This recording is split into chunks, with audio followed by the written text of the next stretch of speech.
Vous êtes en direct d'Absi Télévision. Messieurs et dames, bonsoir et bienvenue dans ce journal. Ouvrons-les par cette nouvelle. Les députés nationaux ont déclaré recevable le projet de budget pour l'exercice 2023 lors de la plénière tenue ce mardi 1er novembre 2022.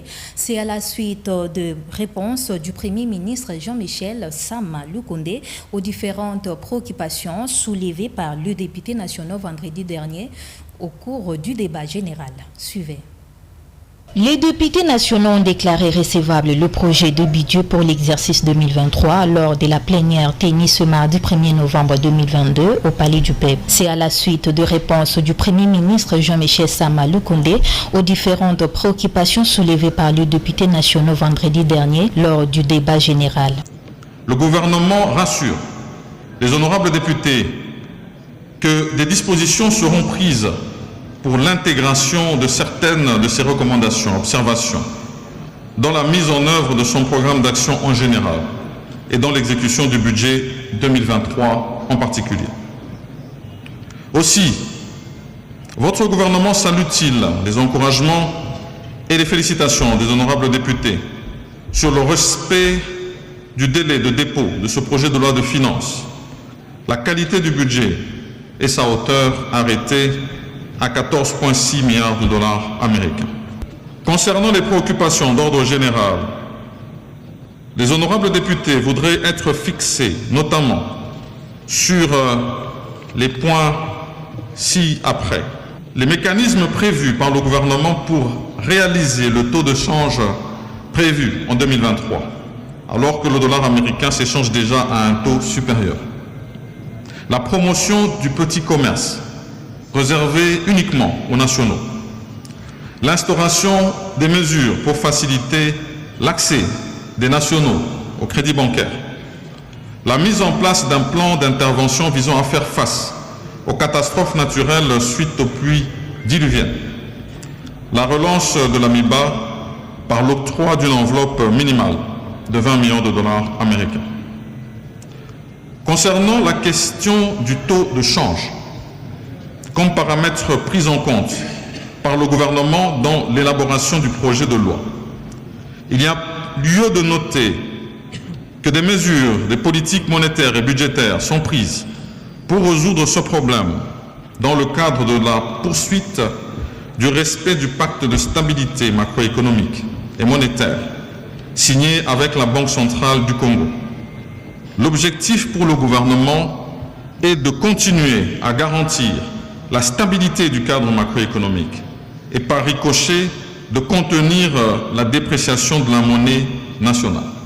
Les textes est envoyé à la commission ECOFIN et contrôle budgétaire et un délai de 15 jours a été accordé à cette commission afin de présenter son rapport à la plénière. Les députés nationaux non membres de la commission et membres du gouvernement concernés par cette question sont invités à prendre part active aux différentes réunions de la commission. Le bureau de cette commission est invité à prendre toutes les dispositions pour le respect du timing. Les collègues députés non membres de cette commission peuvent participer activement à ces travaux afin d'améliorer la qualité. Dans le même ordre d'idées, les membres du gouvernement concernés par l'examen de ces projets de loi sont tenus de prendre part aux réunions de la commission et c'est en application de l'article 91 alinéa 1 de notre règlement intérieur, a dit Christophe Mbosso, président de l'Assemblée nationale. Ici est de signaler que le projet de loi des finances 2023 est présenté en équilibre en recettes et en dépenses à hauteur de 29 511 milliards de francs congolais, soit à 14,6 milliards de dollars américains, soit un taux d'accroissement de 32,6% par rapport au budget de l'exercice 2022.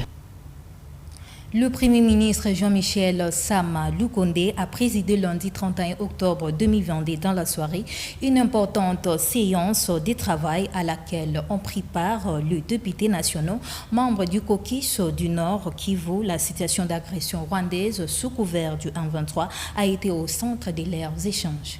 Images et commentaires. Il était beaucoup plus question de la situation humanitaire au regard du déplacement des populations suscité par l'agression rwandaise sous couvert du 1-23. Le Premier ministre Jean-Michel Sama Lukonde a reçu dans son cabinet du travail le caucus de députés du Nord Kivu venus plaider pour la mise en place d'une aide humanitaire d'urgence pour ces déplacés. Ces populations sont malheureusement innocentes, mais elles subissent encore les conséquences d'une guerre injuste qui leur est infligée, dit le caucus de députés. Ils ont remercié par ailleurs le Premier ministre Jean-Michel Sama Lukonde pour son oreille attentive face à cette situation avant d'exprimer de vive voix son soutien à la population du Nord Kivu et aux forces armées de la République démocratique du Congo engagées sur les terrains pour défendre l'intégrité du territoire national. La 41e réunion conjointe de ministres de l'énergie et de l'eau de tout le pays, membres de la SADC, a débuté ce lundi 31 octobre à Kinshasa en vue de l'énergie et de féliciter les développements multisectoriels. Agnel Mola était sur place. Cet atelier de validation du programme de l'eau a pour but d'accélérer les projets énergétiques afin de renforcer les capacités des projets d'infrastructure régionale de production et transport d'électricité dans les États membres de la SADC.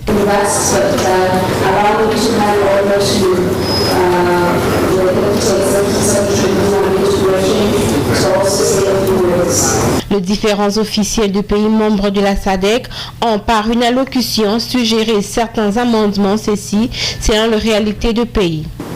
C'est ainsi que nous avions l'esprit de savoir comment on va procéder pour que nous arrivions à mettre à disposition des ménages du gaz, instituts, en fait pour lutter contre les changements climatiques, et puis, n'est-ce pas, la déforestation et tout ça.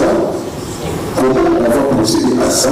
Parce que la solution du gazoduc n'est pas une solution à court terme. C'est une solution qui peut se faire à moyen terme ou à long terme. Qu'est-ce qui est prévu pour cela? C'est cela notre souci.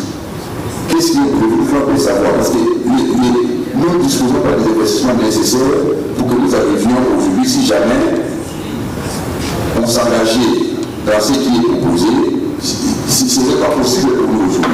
Mais entre-temps, cette transition-là, pour qu'on arrive à ça, qu'est-ce qui est prévu? La secrétaire exécutive adjointe a, au terme de cette première journée de ces assises de 5 jours, donné la particularité de celle-ci, ainsi que l'attente de la RDC quant à ce. Eh bien, la RDC, elle attend. L'élément central de cette réunion ministérielle, c'est ce plan directeur gazier. Il faut absolument le présenter, dire si au niveau des experts, nous finalisons, nous validons, et les ministres disent ok, il est bon, eh bien il y a un conseil des ministres de la SADC qui aura lieu au mois de mars de l'année prochaine. Eh bien, si les ministres valident, nos gouvernements valident, et puis comme on a le financement, parce que ça va demander plus de 17 milliards de dollars pour mettre en marche, eh bien, on va commencer à développer ce plan directeur gazier.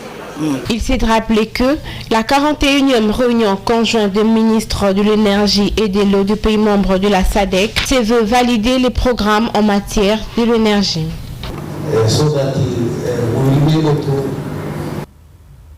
Les 7 prévenus cités dans les procès portant atteinte à la vie de Nestor Mastaki ont été condamnés à perpétuité ce lundi 31 octobre 2022 par le tribunal des grandes instances de Kinshasa-Njili.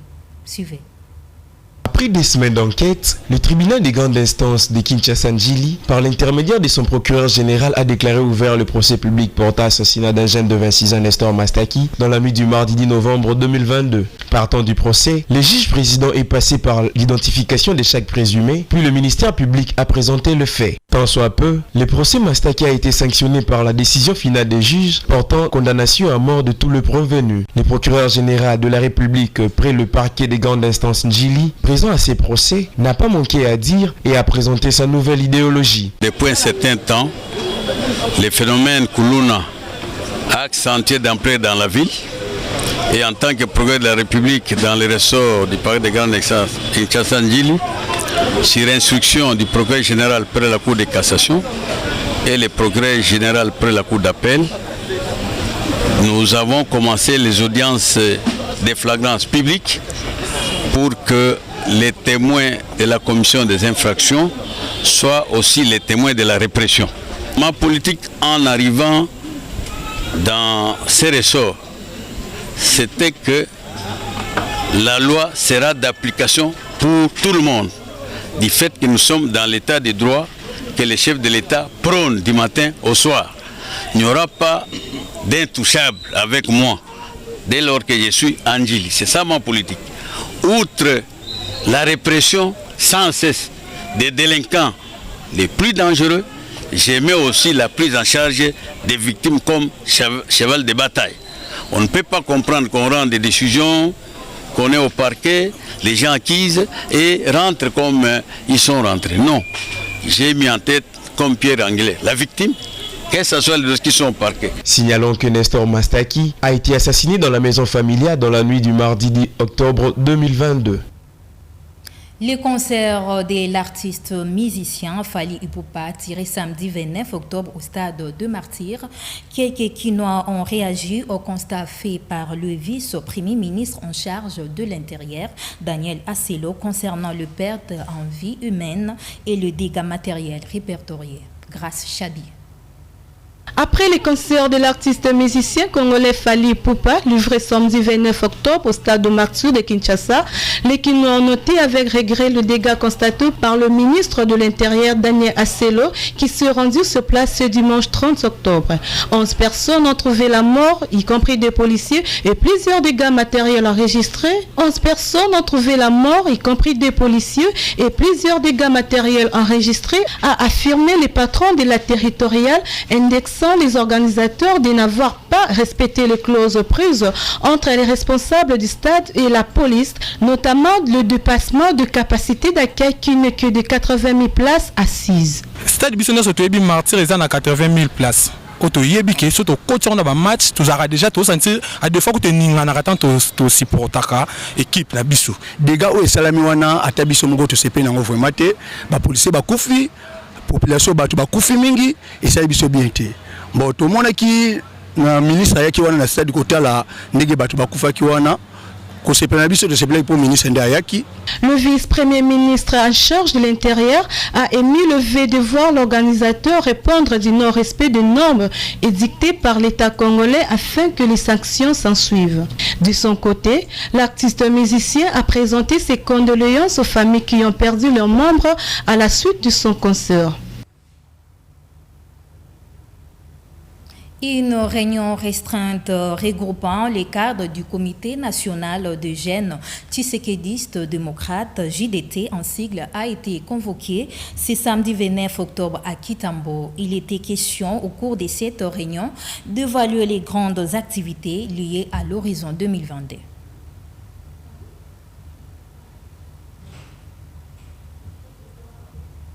La réunion a été présidée par le coordonnateur national Aaron Kalou Atioyi, assisté par son vice Arnold Guatelet. Il était question non seulement d'évaluer les grandes actions liées à l'horizon 2023, mais aussi de préparer la tenue d'une grande campagne dénommée Fachi, une révélation pour le Congo, prévue le 25 novembre prochain. Interrogé pour la circonstance, les défenseurs des actions du chef de l'État Aaron Kalou Atioyi délie sa langue. Comme dans nos obligations, nous retrouvons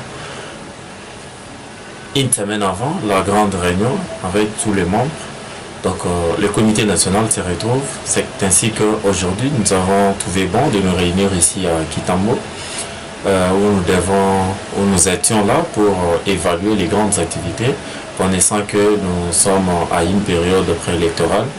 Nous nous sommes retrouvés pour préparer des grands événements, les grandes actions, parmi lesquelles la grande campagne que nous allons lancer le 25 novembre, la campagne dénommée Fachi, une révélation sur le Congo, au cours de laquelle nous parviendrons à donner toutes les grandes actions, tout ce que le chef de l'État fait à travers tous les 4 districts de la ville de Kinshasa.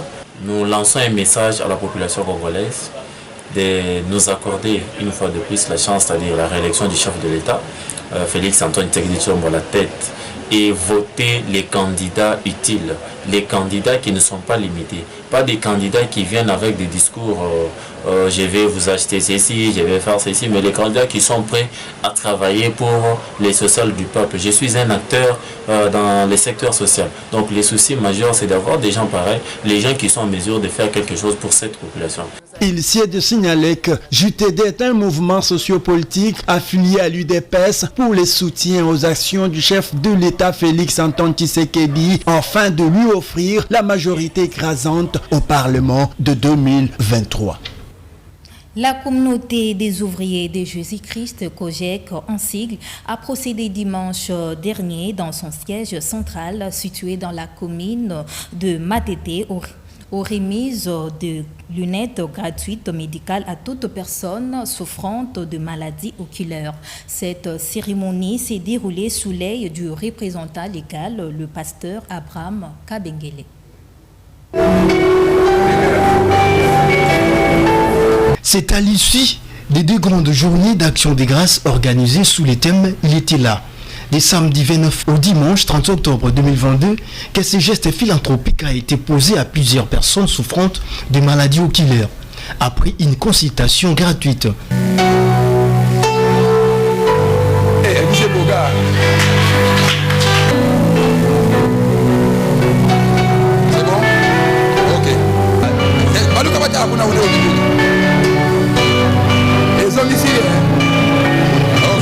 Et avant cette distribution, les représentants légaux de la communauté des ouvriers de Jésus-Christ, pasteur Abraham Kabengele, dans son homélie basée dans le livre des Genèse 28, 16, 17, avait poussé les fidèles à chercher Dieu par une vie de prière, d'évangélisation, surtout à ne pas oublier les actions des grâces. Tu sais pourquoi Dieu permet que tu pleures aussi? Parce qu'il se cache. Il veut que tu le découvres. Qu'il faut que nous cherchions Dieu. Comment le chercher? Par une vie de prière, une vie de sanctification. Dieu aime la sanctification. Comment le chercher? En se lançant sur le chemin de l'évangélisation. Dieu aime ceux-là qui parlent de lui. Il dit, ils sont beaux sur la montagne, les pieds de ceux qui annoncent la paix, les bonnes nouvelles. Il aime ça. Quand tu marches sur le chemin de la bonne nouvelle, sache qu'il sera avec toi. Il veut que tu le cherches. Le fidèle bénéficiaire des sévères médicaux n'ont pas manqué de remercier l'église COJEC, car pour eux, c'est un ouf de soulagement. Merci. Pour nous avons un kosomba lunette te. Malade ami se tungi singa depuis Moulaï lunette pasukaki. Mais COJEC a salinga grâce. Na sali examen na maman et mon beau médecin consultant à la Guna. COJEC a remettre nga lunette ya ofele vraiment na tondi nzambe. Be na pesi pasteur Abraham Kabengele merci. Grâce na ye na retrouver le soumiso na na kikotanga Fatima yango na tondi na pesi vraiment merci na communauté des ouvriers de Jésus-Christ. Et donc on le bezara merci. Ezara merci pour nous souper bandaro déranger moi trop vision et comme qui moi kotanga difficile. Mais la grâce ya COJEC na ki na ça qui examen na gratuit.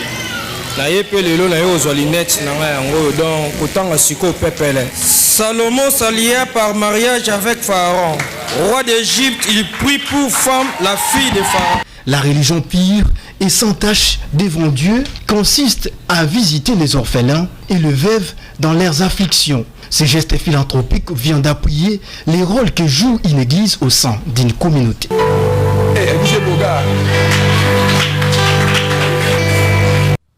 C'était l'essentiel de l'actualité. Merci à vous de l'avoir suivi. Restez avec nous.